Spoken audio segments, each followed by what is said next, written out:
Hello, everybody, and welcome to the FloTrack podcast presented by Wonderful Pistachios. I am Liv Ekpone, joined with Ashley Tishins and Corey Mall. You guys, we missed you last week. We were coming off the UIL Outdoor Track and Field Championships. Ashley and I were on the road, and of course, as always, it feels like it was a jam-packed track weekend. But Ashley and Corey, how are we feeling? Being reunited once again? Good. Yeah, I'll go ahead and plug this. We were out in Flagstaff shooting a bunch of workouts. So we have a lot of workout Wednesdays coming your way over the next month. So I think that's going to be really exciting. Yeah, I'm looking forward to seeing all of that content. And Corey, how are you doing? I don't know if any listeners out there have watched Vanderpump Rules, but on Friday, I saw a concert in Houston featuring none other than Tom Sandoval and the Most Extras. So I guess you guys don't know who Tom Sandoval is, right? No. Okay. Well, you're missing out because it was an insane show and worth every free penny that I did not spend to go there. So that's awesome. Well, happy to hear all of the great stuff that happened over the weekend.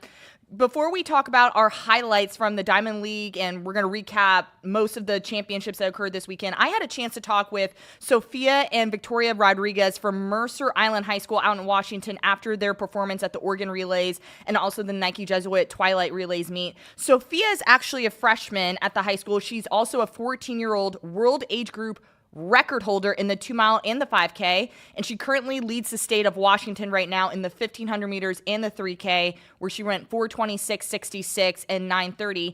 Her older sister, Victoria, is a junior, and she's the fastest girl in the state right now in the 2,000 meter steeplechase with the 6:42. So again, I had a chance to catch up with them, so let's go ahead and see what their interview is all about. Hello, everybody. Today is a very, very special day as I get to have the honor to sit down with two sisters who are just rising stars in track and field from Mercer Island High School in Washington State. Help me to welcome Sophia and Victoria Rodriguez. Sophia, who is a freshman, is a 14-year-old world age group record holder in the 2-mile and the 5K, and she currently leads the state in the 1,500 meters and the 3K with a 4:26.66 and a 9:30. And then Victoria, who's a junior, is Washington's fastest girl in the 2,000 meter steeplechase with a 6:42, which she ran at Oregon Relays. Ladies, I've had a chance to just watch you blossom over the last couple of years. So thank you so much for joining me today. Thank you for having us. Yeah. All right. So Sophia, I'm going to start with you because I cannot believe you're about to finish your freshman year. I feel like it was just yesterday that you were an 8th grader, and, this year and during the fall, you became the cross-country state champion. You finished 18th at Foot Locker to kick things off, and then during the indoor season, you were 8th in the 2-mile, 3rd place finisher in the 5K at Nike Indoor Nationals, and then this spring, you're posting up personal best across the board. So with all that being said, how do you describe your first year as a high school athlete? I would definitely say it's been a big change, and just high school in general is very something to get used to. And I think I'm pretty well adjusted, and high school training in general has been taking a step up. So I would say it's very eventful, but then no day is not eventful. Everything's exciting every single day, and it's just a lot, but it's super fun. Yeah. And I know both of you ladies just moved from Pennsylvania. You literally moved to the other side of the country. So for both of you, and I guess Victoria, we'll start with you. How has that adjustment been for you as you're kind of in the middle of your high school year? You had to leave your friends. So how has that adjustment been for you?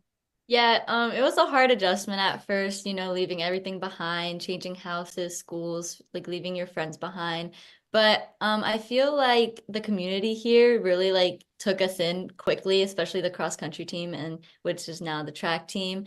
And everyone was just really welcoming. And I think that helped the adjustment process go by quicker, because it was still difficult, but having people there and having them with us just made adjusting really easy.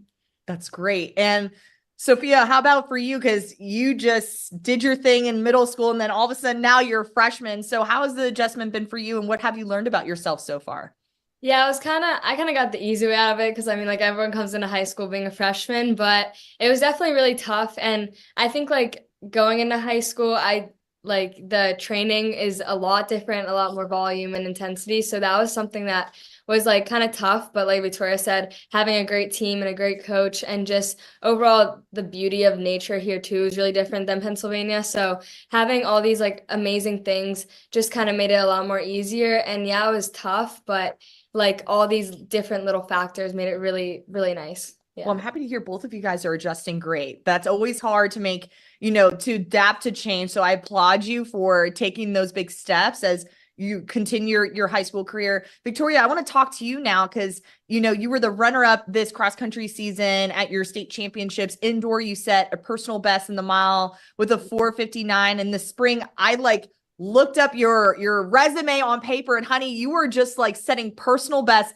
left and right from the 800 meters all the way through the 2,000 meter steeplechase. So I feel like you're having a successful junior season, but how would you describe it? It's been really exciting. Yeah, like as you mentioned, I think I've PR'd 5 weeks in a row, every time we've had a race. So it's been really exciting, and it's definitely a confidence booster. But yeah, just being able to travel to these meets is amazing. And I love having the team with us and an amazing coach too, because everyone's just been helping me, exciting, after a race just coming up, and it's all really fun. So I think my season has just been really good, and looking forward to the postseason now. 5 weeks in a row of just setting personal best. How on earth do you do that? And what would you say has been the highlight of your season so far, and why? I think the highlight of my season has definitely been Oregon Relays, because it was such a team event, and with everyone there and the aroma of Hayward Field and everything is really amazing. And then at that meet, I got to run such unusual events almost. I ran the 2K steeple, and then I ran the 1200 leg in the DMR. And so those aren't races that you usually get to run all the time. So I thought that was really fun, and I found that really exciting. So, and plus PRing in the 800 too. So I think just overall that meet was really set the season and got me going. Wow. Okay, Sophia, for you, because you also competed at Oregon Relays as well, what was your biggest takeaway from that meet? I definitely learned that. Well, my race it was so fun. The DMR was amazing, and like Victoria said, being with the team was just really fun and traveling. But I definitely would say just trust my fitness, and the race will come, and just be in the present and really be compete and just relax a little more in races. But yeah, it was such a great experience, and I loved Oregon Relays. Yeah, but definitely relaxing and keeping my composure. I love all of that. Sophia, I want to stick on you because you've had an extraordinary career leading up into your freshman year. As I mentioned before, you set world age group records during your freshman year, and also as an 8th grader as well. You broke the 2-mile freshman record with a 10:12, 5K, you went 16:22. When you were entering your freshman season, just knowing all the success that you had as an 8th grader, did you almost feel like you had pressure to continue having that success and just continue to create history? Was there any pressure whatsoever? Yeah, I mean, it's always there in the back of my mind, and I'm really competitive with myself and with others. So I feel I do kind of look back and be okay, I built so much fitness off of those times. So what else can I do? And records are always there, and there's always a next step, and I'm kind of never really satisfied. So I think I kind of put more of the pressure on myself, if anything. But no, I mean, whenever I'm racing, I try to race and win. And if the time comes, then it'll come. But for some races that we do go to get the record, then I know that I'm super focused, and I'm just I'm ready to do it, and then it comes. But I would say it's more of just fun and the preparation up to it. I'm just focusing on the journey, and then when the race comes, I'm just focusing. I feel like both of you ladies challenge each other. I wish I had a sister that I could lean on growing up and, have someone there to support me, and vice versa. So how have you described your relationship just this season alone, that especially since you two are at the same high school, competing against each other, training with each other, just how's your relationship grown over the last year? We're actually talking about it, and I was we were in the car driving back from a meet, and I was I was Victoria, we haven't been separated since the summer, because we do it's weird. We do like everything, not weird, but we do like everything together now. And Yeah. I mean, but I think it's really fun and it's really nice to always have someone there. Yeah, she's like just like a built-in best friend. So it's really nice that now that especially that we're in the same school, I feel like we have more to talk about and we always have stuff going on. So it's really fun though. yeah, and we can relate a lot and just like, yeah. That's great. I feel like you guys have just grown. So I know I had a chance to see you both of you ladies in person at the Bermuda Track Challenge, and it was just like great to kind of see you two interact. But I feel like, can we say it's safe to say like your relationship has gotten stronger just because, like you said, Sophia, you're like, we haven't been separated since the summer. So y'all are attached at the hip at this point. Yeah, it's fun. It's fun. That's great. So back to track now. So both of you ladies are showcasing tremendous improvement across various events, which is super amazing.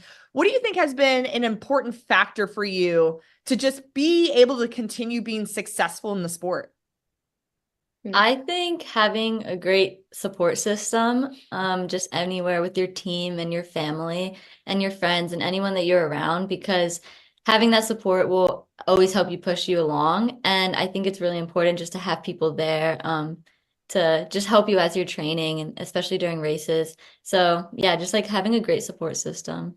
Yeah, everything she said, but then like also knowing when the time is like stepping away from like running in a sense and just like having fun and being like, I guess like for us, like a teenager, like outside the sport is really nice. And like, I guess like the teammate and like our family helps us with that. But yeah, just having fun every single day and just taking it day by day. All right. I want to talk about the technology side of like athletics. So I know both of you guys are technology focused athletes, and with this being an emerging trend in athletics, we're starting to see a lot more of that. What type of technology are you using, and what does it show you to kind of help you with your training and with your performance as well? Yeah, so we've been using the COROS Pace 3 watches and also the heart rate monitor. And the technology has kind of just like opened our eyes to like what is out there in the running world. And I think like seeing the data after our runs like has definitely helped us improve like a lot. It's definitely been very useful to be able to go back and look at that data. And especially with it being so what is it the word? Like correct. Maybe it's touch of the hip. I can read her mind. I'm trying to think of the right word. It's like the data is really It's accurate. Yeah, accurate. It's very accurate. And like the thing is too, the more you wear it, like the more personalized it'll get for you. So every single day, it's like basically like finding more out about you. So then like you're also finding more out about your like yourself. And I think like, well, one of my favorite things is like the little like exhaust like training load. So I know if I'll be like if I want to go for a walk or something, but I'm like extremely like exhausted, then like I'm gonna take it back and just really focus on recovery that day. So after like the run, after our runs or workouts, I think it definitely does help in like the little aspect and like on getting better, just like the little things like that. So the technology is really helpful. And she really like we both really love the heart rate stuff. So That's really awesome. And I feel like you ladies have had COROS for some time now, so you've been able to kind of get acclimated and kind of understand how it works. Sophia, I think I saw where when you broke the freshman 2-mile and 5K records, you were able to analyze that data from those races. So what were you able to just kind of conclude from those results, and how has that data just kind of helped you from that point, you know, during the indoor season to where you are now to just continue to train and grab that data? Yeah, so it was really cool. And now like my training is we're focusing on some speed, but also strength work in like intertwined. But the heart rate was super cool because I could see like my max heart rate and like the fine line of where I was like pushing right against that wall of like too much. So it was super cool. But I think like during workouts, we obviously wear the heart monitor. So seeing like our heart rates there and then comparing it to a race too, and like the workout that we do compared to the race, like seeing how it kind of simulates comparisons and also differences helps like us know like what individualized workouts to do in a way. Yeah. No, that's really cool to just kind of be able to balance that data and kind of compare and contrast that. So how important is it for you both to just be able to have that data just knowing, like, looking forward to the rest of the season, like, what are you pulling from it? And are there some things that you're getting from that data that you're like, hey, I need to work on this during certain parts of my races? I know, Sophia, you just mentioned speed workouts, so you're kind of comparing and contrasting that. Victoria, how about for you? What are some of those things that you've been able to grab that just are helping you move forward as you like finish out the rest of the season? Yeah, I've also been able to look at the heart rate, which I think is definitely a very important factor because when you're racing, like you don't want to, like that can be your fitness basically.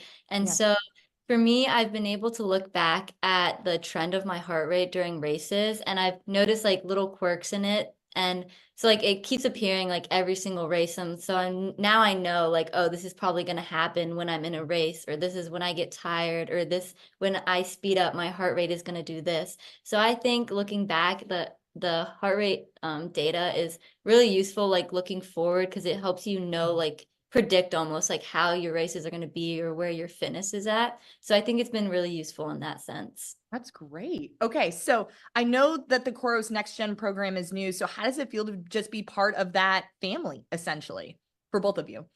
It feels really cool and exciting.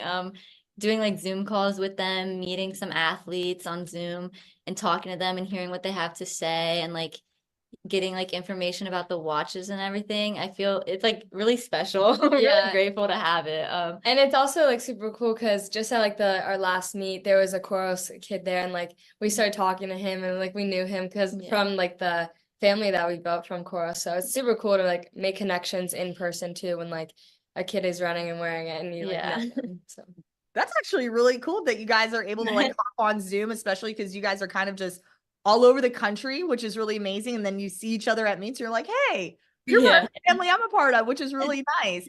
Now, just thinking about the next generations of distance runners out there, how do you think COROS is just kind of helping you guys be successful in the future to come? I think, do you want to say?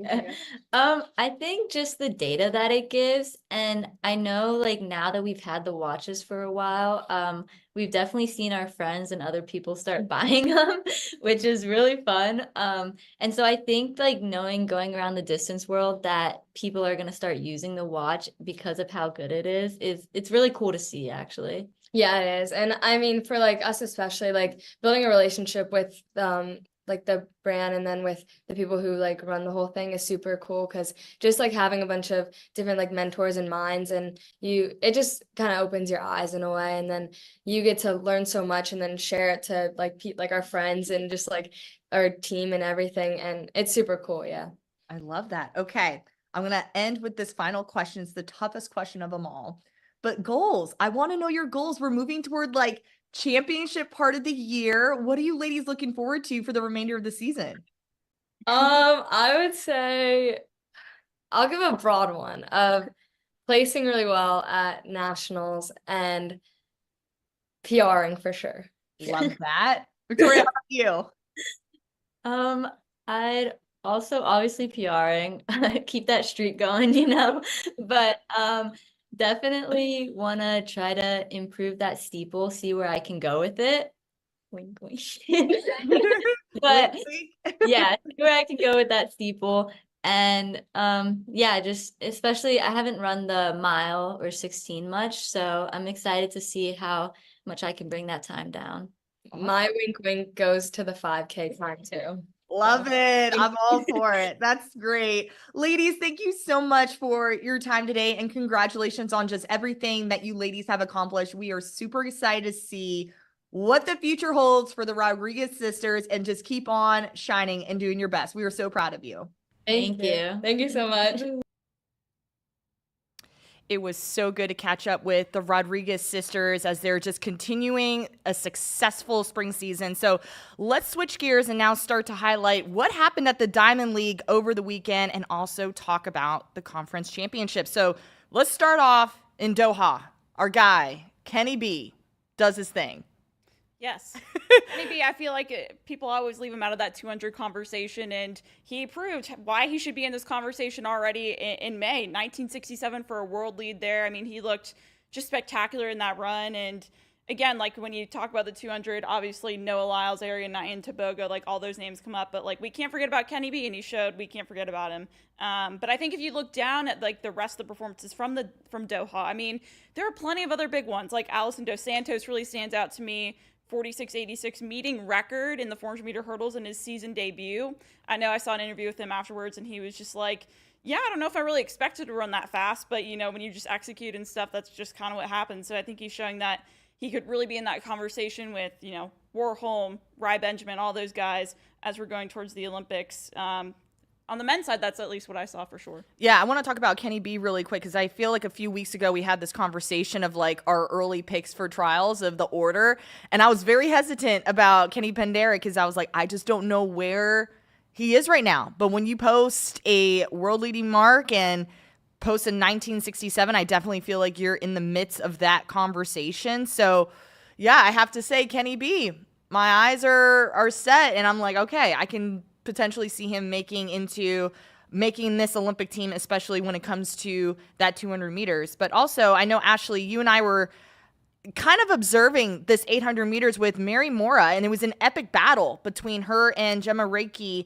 They came through in 56 seconds, and honestly, Mary looked very strong throughout the course of that 800 meters. She was, as soon as the pacer stepped off the track, she was still right there, and Reiki tried to like make a move coming down that home stretch, but Mary Mora just had another gear and was able to hold off Reiki for that title with a 157.91, and then Reiki finished second with a 158.42. So what were just kind of your takeaways from that 800 meters? I mean, not really surprising. Again, it was kind of hyped up as Mora versus Reiki, but Mora's now 2 for 2. She has been undefeated so far this season in her 2 contests in the 800 and 157.91. That's the season's best. So I think, I mean, the conversation continues, right, with like the anticipation for that women's 800 this summer, because you have just so many players that can be involved, and the world champ's already showing that she's in tip-top shape. Yeah. Corey, any thoughts from Doha? Well, more on Dos Santos. That performance was his first time under 47 since 2022, which is huge, I think, at this point of the season. You want to be running your best at this point as things kind of gear up. And it was also the 12th best performance of all time. So I think looking at that at this stage of the season for him, he's got to come away with this as a huge win. Yeah, absolutely. So lots of great performances there from the Doha Diamond League meet. But also we had another fast performance that came from the Belfast Irish Milers meet. What would you do if I told you a 17-year-old clocked a 157.86 in the 800 meters? Well, that is exactly what Phoebe Gill did over the weekend. Just turned 17 years old. Her previous best was a 2:01.50.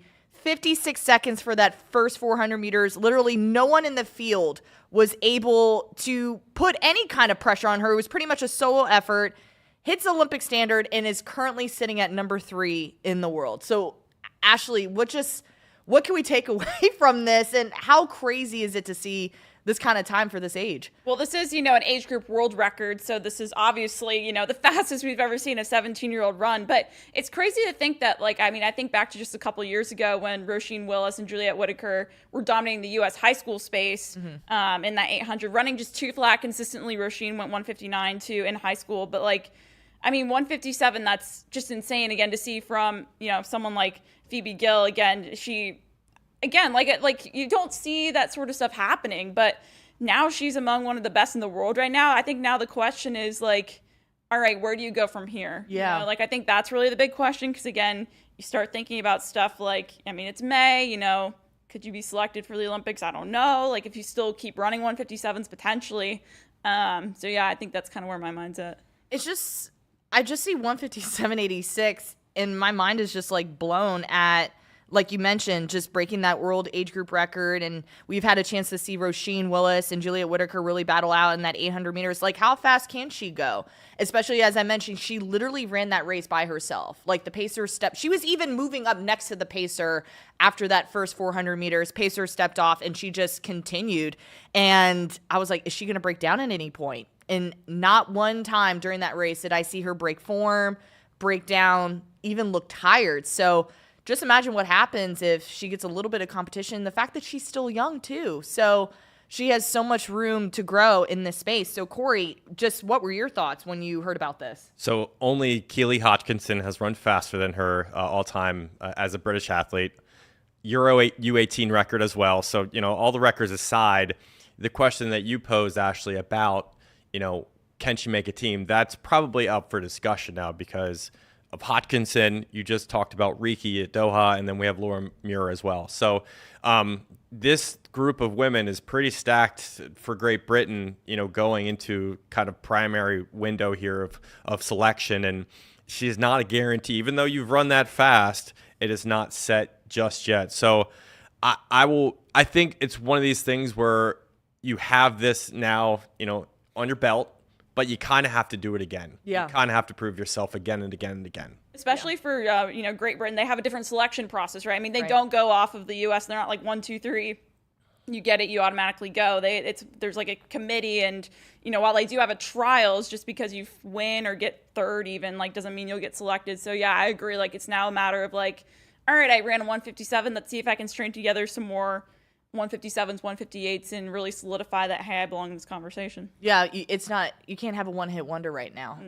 You got to do it maybe, as you mentioned, Corey, another time, maybe even 3 times total to prove hey, I'm not just going to run a 157 one time. I could do it multiple times at this point. So we're just going to have to wait and see. And I'm looking forward to seeing just what the rest of her career looks like for her. All right, let's switch gears. Lots of conferences took place over this weekend.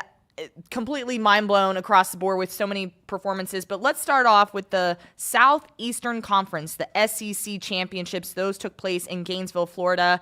Ashley, what was that big standout moment for you?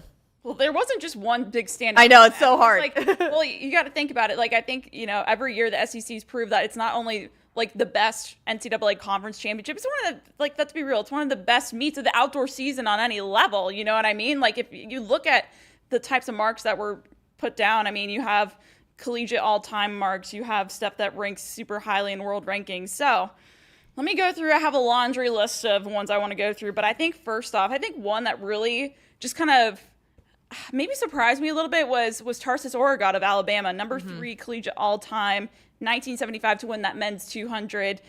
I think he's someone that has just shown a lot of progression. If you look at where he's, even just where he was at last year, never broke 20 before, and now he's going sub 20, 1975 even. I think that's pretty remarkable. And I mean, he put on a show there, and it was win legal. So I think that one stood out to me. And then if you're going down the list to Parker Valby, 15:07 to destroy the conference record there in that 5K. Parker Valby continuing to do Parker Valby things. I also thought the women's 800 was really entertaining because Michaela Rose got challenged a little bit by Sanu Jallow.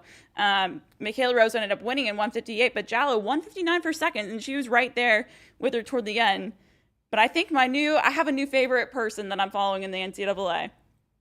And that is Parvez Khan. This guy is an absolute legend. He's a freshman for Florida. He's from India.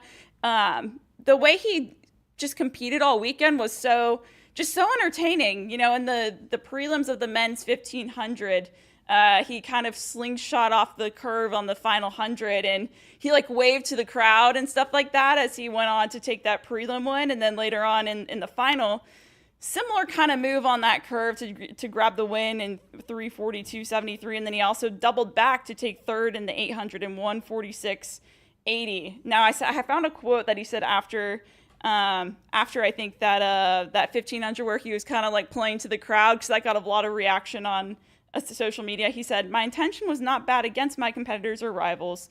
I always respect my competitors and rivals. I am just doing it for my home crowd." But this guy's entertaining. I love this guy, So entertaining. I just also remember him during the indoor season too, just so vibrant, energetic, really feeds off of the crowd's energy. And again, did in front of his home crowd. Great performance. Corey. Yeah, I mean, there's a lot of stories on Parvez Khan now coming out. He is from northern India. And, when he was competing at the SEC Outdoor Championships, the Indian Express was able to talk to his uncle, Khalid Hasim, and said that he woke up 3:45 a.m. on Sunday there, and he turned on YouTube from the village where he was located in, which is the new region Harana, the new district of Harana. And he just watched his nephew ball out, like thousands of miles across the world. Like, this is how global the sport is, for a country like this. Yeah. And he mentioned how Khan has been running his entire life. At 13, he was beating 23-year-olds.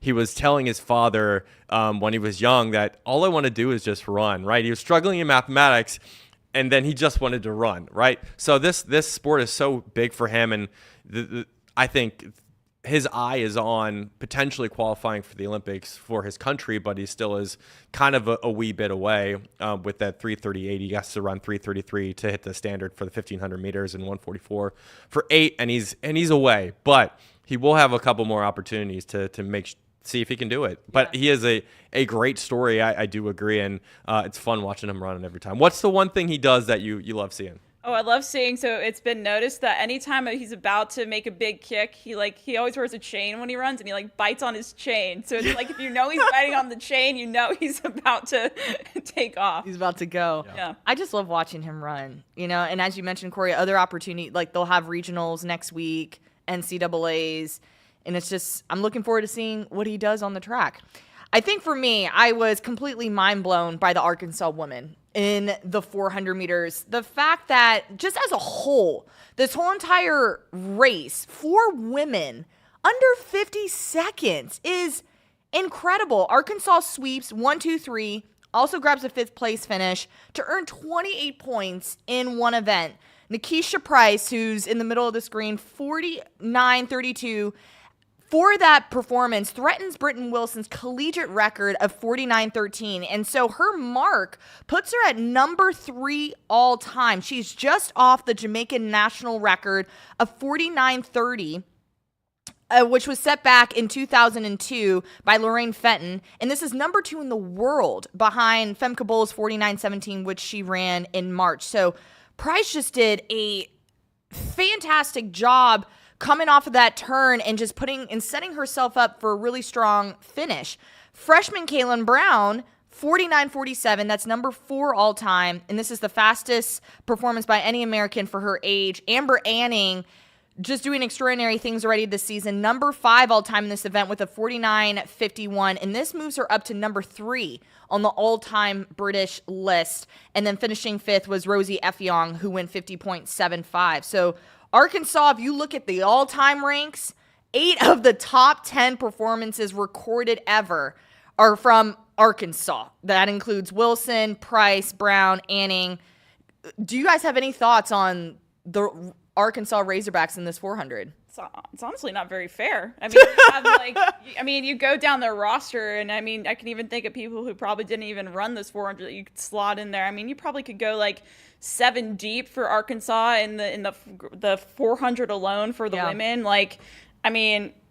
Just having 3 girls on a team going sub 50 in one race, that's just remarkable. And I think the one that honestly really impressed me the most is Kaylin Brown. She's a freshman from North Carolina, so I'll give her that shout out. But 49.47, again, as a freshman, that's pretty impressive. Yeah, just crazy. I also want to give a huge shout out to Aaliyah Butler, who kind of broke up the Razorbacks there, finishing in 4th with a 49.79, number 8 all time.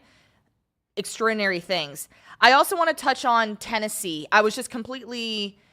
I appreciated their performances over this weekend. In the 4x1, they improved on their collegiate lead with a 42-42, and they claimed the program's first SEC title in this event since 1984, and that moves them up to 7th on the all-time collegiate program list as well. When you look at their 4x4, they went 324-44, and again, this was their first outdoor title in this event since 1987. So we are seeing this new wave and this crop of the Lady Vols doing incredible things along with setting a new collegiate lead in this event. So SEC's completely mind blown, fast performances across the board. Just one thought on this picture on the board here. We got everybody smiling, and then Kyla's just mean mugging here. Look at that. Third runner, Kyla, just mean mugging. She's business. She means business. That is for sure.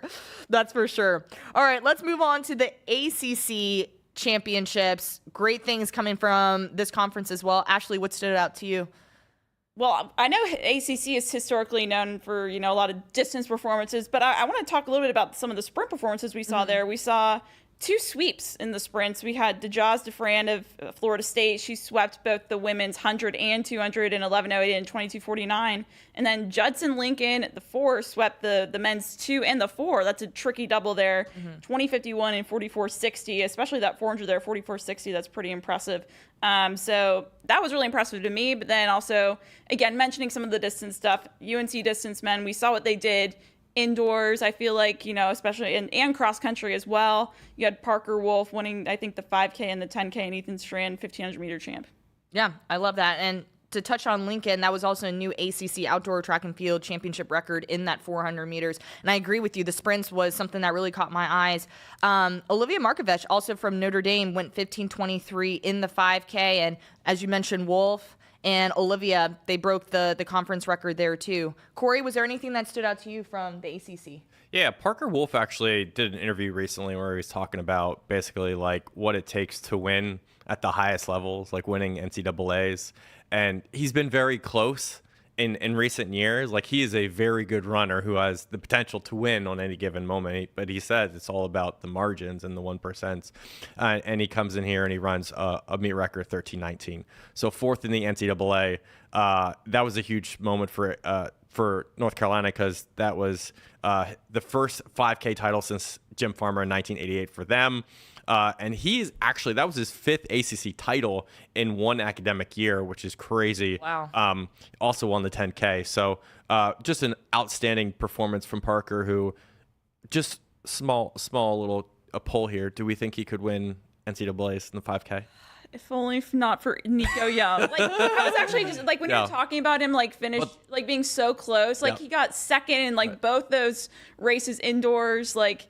This in any other year where Nico Young isn't here, Parker Wolf would be the top guy to beat in NCAAs. Like, it's just those races still are tactical though. Very true. They are. So and Wolf was closing indoor season too. So a little bit. I feel like you learn from those experiences. We could see something different. Yeah. If it goes out tactical, then he may have a chance. But we also, I think Nico Young has like a 1:47.800 speed we saw. So right now, currently, I don't know.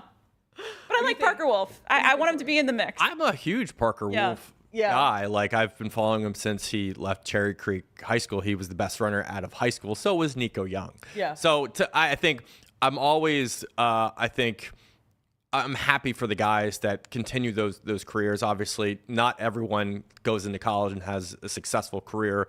He's been able to do it in a very big way. So just happy for him. Yeah, very, very true. Great performances there. Let's talk about Big 12s now. And Texas swept team titles. I like Texas. That's the main storyline here. I think a couple just individual performances that I thought wanted to give a call out to. Leo Neugebauer. I mean, we usually see him on that deck.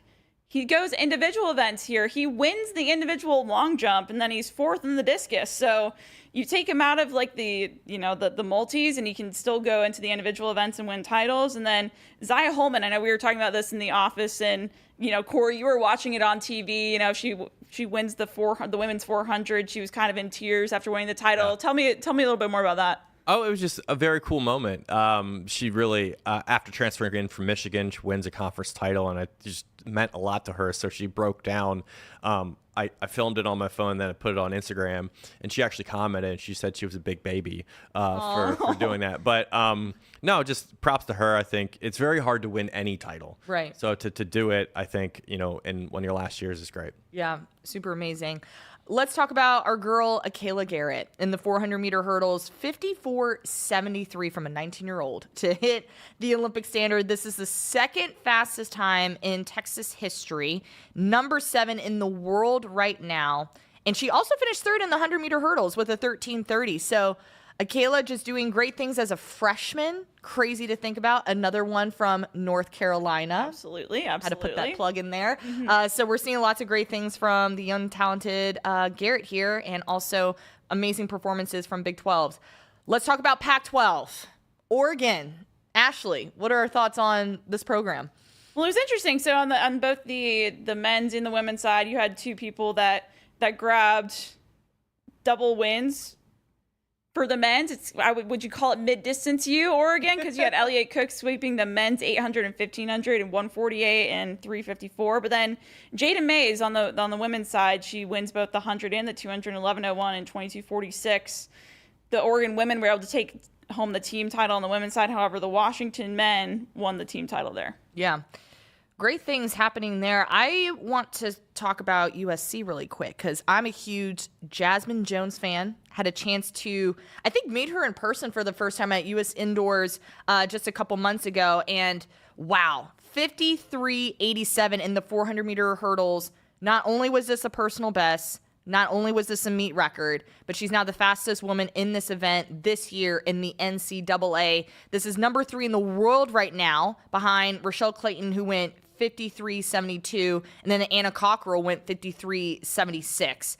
And what's even exciting for me to see is in the 100-meter hurdles, she went 12.86 into a negative 2.4 win. So I feel like this girl is just rolling, throwing out the punches, claiming titles left and right. So Jasmine Jones had a really strong performance. Corey, any thoughts from you? Well, I want to go back to the 1500. You said Oregon was mid-distance U. But then you see all the Washington guys in there as well. But I mean, that's a big result to get in between 4 Washington men at 1500 meters. Yeah. I mean, Nathan Green was trying to close, but Cook did. Did you watch the last lap of that race? I did, yeah. It was like, I mean, you look at the time and it shows, why it was so crazy on that last lap, but madness. But Cook himself, actually, we saw him at Penn Relays. Yeah. He's had a good last month of action. So I mean, I wouldn't call him mid-distance U, Oregon, but they are starting to sort of see a little bit of results this year, I think, and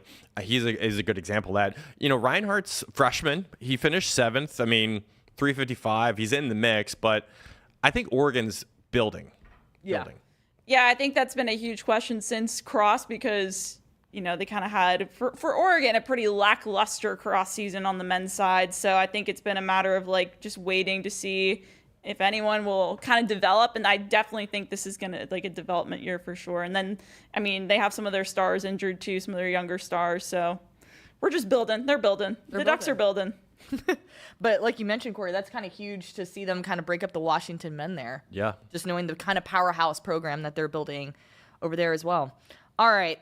Let's talk about AAC. This has been a conference that's been talk of the town. Apparently, we had an individual, Michael Roth from UTSA, get DQ'd in the 400 meters for unsportsmanlike conduct. How do we feel about this? Because this is not the first time we've seen it within the last 365 days that someone has gotten DQ'd for celebrating across the finish line. Let's see if we can pull the video up here.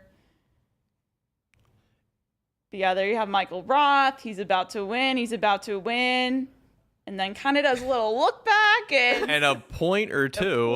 Point or 2 or 3. And after the meet was over or whatever, he sees in the results DQ'd. There was actually 2 runners that DQ'd in this race. So I don't know what the full story is behind both of them, but 2 of them were DQ'd. Nathan Metellus of South Florida was also DQ'd. You know what this reminds me of? This reminds me of one guy, Brody Buffington. This is kind of a Brody Buffington situation, wouldn't you say? I don't like it particularly, what happened there in the final 50 meters. I mean, I get what the conversation is. You got to let people explore their emotions, but I prefer if you do it after the race, not during the race. Yeah, Buffington did it kind of after, so kind of. Buffington, we think about that relay. The difference is Buffington was actually celebrating crossing the finish line, not pointing at anyone. He wasn't pointing at anyone. Yeah. So again, a little different. I'm from Maryland too, so I'm like, okay. We just talked this. Yeah, we just talked about the Florida 1500 meter guy, Parva Khan. He's hyping up the crowd. He also is, in some respects, doing the same thing, but it wasn't intended for anybody, right? Yes. So it's a conversation. At what point do you make the notion towards a DQ, right? If at all? Right. Oh, because he's just looking back. It's just, Maybe it's the point for me that's a little bit over the edge. I don't know. Run through the line. Get there. And Track and Field Gazette actually posted this on Twitter, so we want to give a shout out to the actual original video that we see here. Yes. Oh, man. Well, it's tough because there's so many different lines of unsportsmanlike conduct. So I'm like, I don't know. I'm Turn not up the the crowd. right- is All different. right, here's the question. Would you DQ or would you not DQ in this moment? I would say I would DQ because it looks like he is Taunting. taunting. Yes. I think the what I want to field. know is, like, did he say anything? Like, I can't. Did he say anything? Maybe not. I don't know. I have no So, idea. Where are you leaning? I don't know. Because he's like I don't legit know. looking back and pointing. So I'm like, yes. He would get the DQ. Yeah, probably DQ. Okay, I would DQ as well. Okay, so all three of us are saying DQ. All right, on a lighter note, we've had a chance to see South Florida compete at Penn Relays this year. They swept the 4x2 titles. The men won the 4x1. So they've been kind of on my radar now. So huge shout out to Coach Eric Jenkins, who's just done an incredible job with this program. But South Florida swept the indoor and outdoor conference championship titles. This was the first time since 2019 for the men and since 2013 for the women. The men ran 38:44 in the 4x1 to tie for the second fastest time in the NCAA right now. They're holding that spot with Houston. LSU just went 38:19 at SECs, so they're solidifying that spot. But also Abdul Rashid Samanu went 10:03 to be NCAA number 5 in this event, also number 17 in the 200 meters with the 20:34. So they're just like trucking away, putting some solid performances across the board, which is super incredible to witness there. All right, y'all, let's talk about the USA Track and Field LA Grand Prix because there's so many heavy hitters that are going to be expected to compete. So is there a certain event that we are looking forward to the most? And Ashley, I'll start with you. I actually think I'm looking forward to the women's 400 the most. 'Cause Okay. if you look at the entries here, you have a Thing Mo making her season debut here. She's going to be tackling that 400.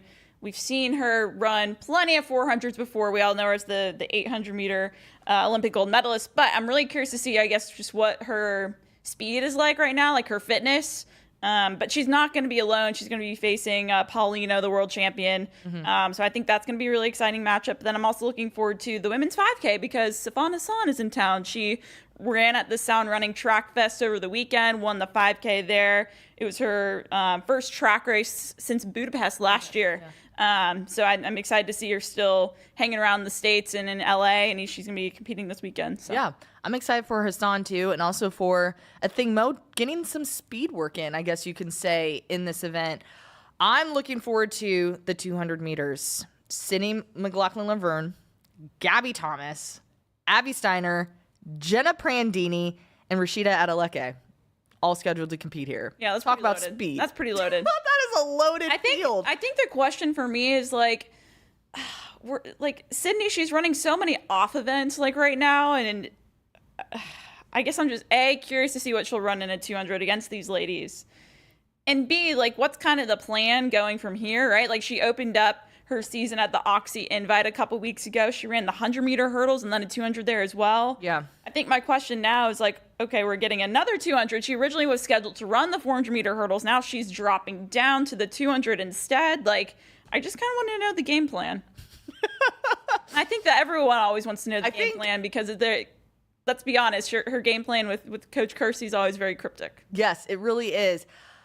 And we're kind of like essentially a few weeks away from trials. I say a few, but we're like six weeks away. But still, it's like, where is Sydney at right now? Like, I just want to see what she can put together in a 400-meter hurdle race.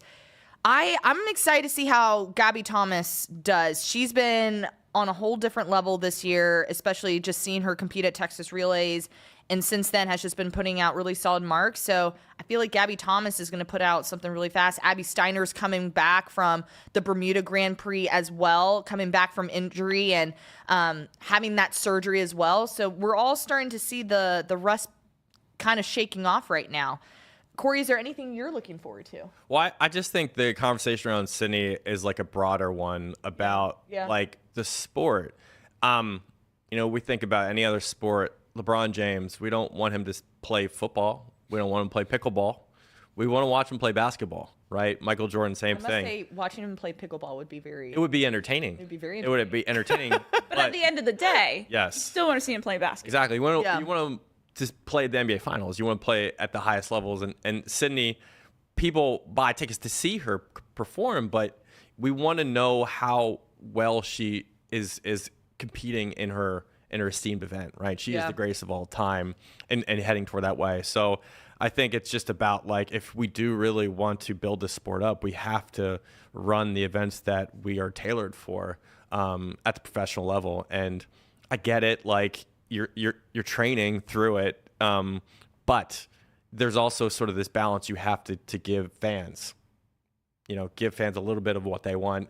Give yourself what you need. I love that. Yeah, I'd agree. He's Yeah, like, I'd give the agree. fans what they Yeah, want. because again, she originally was scheduled to run the 400-meter Yeah. hurdles, and then, the last, I think a week ago, it was announced that she's now going to be in the 200. So yeah. she's changing from her GOAT event down to the 200. I'm assuming to work on some of that speed work in the 200, but would have been really cool to see her in that 400 hurdles. I think fans would have liked that. I agree too. I like I mentioned, I'm excited to see when that 400-meter hurdle race comes together for us to see. Man, I don't want to wait till trials to watch it, Well, I think the other question is she actually going to run the 400-meter hurdles at trials, or is she true. going to go the open 4? That's another thing we don't know yet. So, Yeah. And you said you read her book, and she said that she's done everything she wants to do in the 400-meter hurdles, so she may just stick with the 400 now. So Yeah. I wouldn't be surprised she does that. Yeah, and I think that's also why I'm like just waiting patiently for that moment for us to see like what happens. One other thing before we move on, the 800 meters I think is going to be a great race to watch as well. You're going to have Jake Whiteman, Clayton Murphy's in that field, Isaiah Harris, Bryce Hoppel, Brandon Miller will also be a part of that field too. So looking forward to seeing how that shakes out as well. All right, before we wrap up our show, we need to talk about the top athletes to watch at the Diamond League Rabat that will take place on Sunday, I believe. So lots of great things. I'm looking forward to the sprints. I think Ashley and I are on the same wavelength with this men's 100 meters. You're going to have Brandon Hicklin, who is coming off of a new personal best of 994 from April, and then Andre DeGrasse is going to be in that mix too. Ashley, what are you looking forward to the most from the short sprint? Yeah, I think that's an interesting matchup. Again, Andre DeGrasse, known for that 200-meter distance, now trying to get a good mark in that men's 100. He has a 989 personal best, but Hicklin's been pretty impressive so far. Again, 994. He clocks that in April at the LSU Invitational. I think he's one that's, early on put himself in the mix. Probably a little bit of a dark horse there in that 100. So I think it'll be interesting to see how they match up. But then I want to take it to the field. I think the men's discus is going to be interesting because you're going to have Mikolas Alekna, the new world record holder in the discus. Oh, snap. He's making his Diamond League season debut in the discus. And we saw in Oklahoma earlier in April, he just randomly broke the world record. I think it was the longest standing men's world record in track and field. So I think maybe the question is like, okay, can he best that record? Can he get close to it? Like, what can we see from this guy? Oh, that's interesting. Yeah. So I'm looking forward to the men's discus. Yeah, just a random meet in Oklahoma. I remember all of a sudden it like blew up and I was like, what meet is this? How accurate is this the meet? thing is that ring is like, people have compared it to like the BU of like for distance runners. Like that is the place where guys go to throw big. So maybe not as surprising that it came from there, but maybe more surprising that it's in Oklahoma. Yeah, see, that's where it was. randomly. I was like, Yeah. wait, what is happening?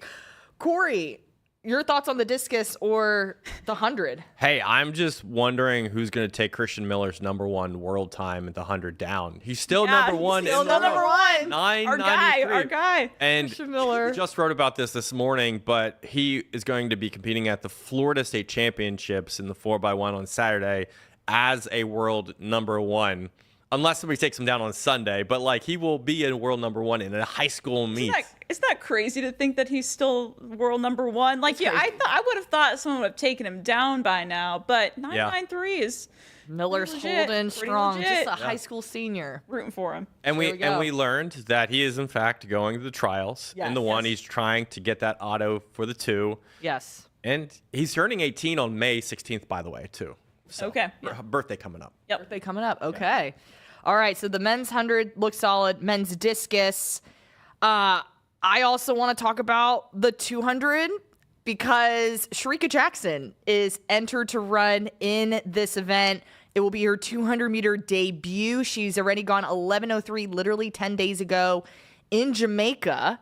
She's also going to face Kambuji, and in her recent meet has just been putting out a really solid performance there. She's also going to be in this mix. But I think the headline is, what are we going to see from Shericka Jackson? Yeah, I'm kind of curious because, again, you mentioned that she opened up in the 100 10 days ago, but like she was slated to run in some of these Diamond League meets earlier on, and she pulled out. Don't know what was going on there or why she decided to, but nonetheless, she's now entered and looking to run this 200. So I guess I'm just curious to see like what her fitness level is. Yeah, me too. It's going to be a fast one, I feel like, especially with sure. Kambuji, who's been running, and I feel like would be the close, just looking at the field, the closest competitor to Jackson. Ashley, is there any other events that you're looking forward to? I'll just one more shout out there. I think the men's 1500 could be interesting. You'll have Lemaitre Girma. He's been, pretty dominant at the distance level. So, anywhere from the 15, we usually see him at the longer distances in that steeplechase. So curious to see what he'll do there. Awesome. All right. Any last minute thoughts? Because this was such a big show. Lots of things were happening. Still another big solid weekend ahead of us too. We're in the thick of it. Yeah, I was just going to say, this is the time when we're going to be seeing so many things happening. There's just meet after meet after meet from the high school, college, and pro levels. Yeah. So it's just, now this is the time where we're going to see the big stuff, I think. Yeah. Corey, any last minute thoughts? Check out Tom Sandoval and the Most Extras. Check out their music. Let me know what you think. No. Let me know what you think. No. Let me know what you think. Let Corey know. Let me know what you think. Let Corey know how you feel about the music. Awesome. Well, you guys, thank you so much for joining us here today. We are looking forward to another solid weekend of great races to come. Thank you guys so much. Please like, subscribe, and we'll see you guys next week.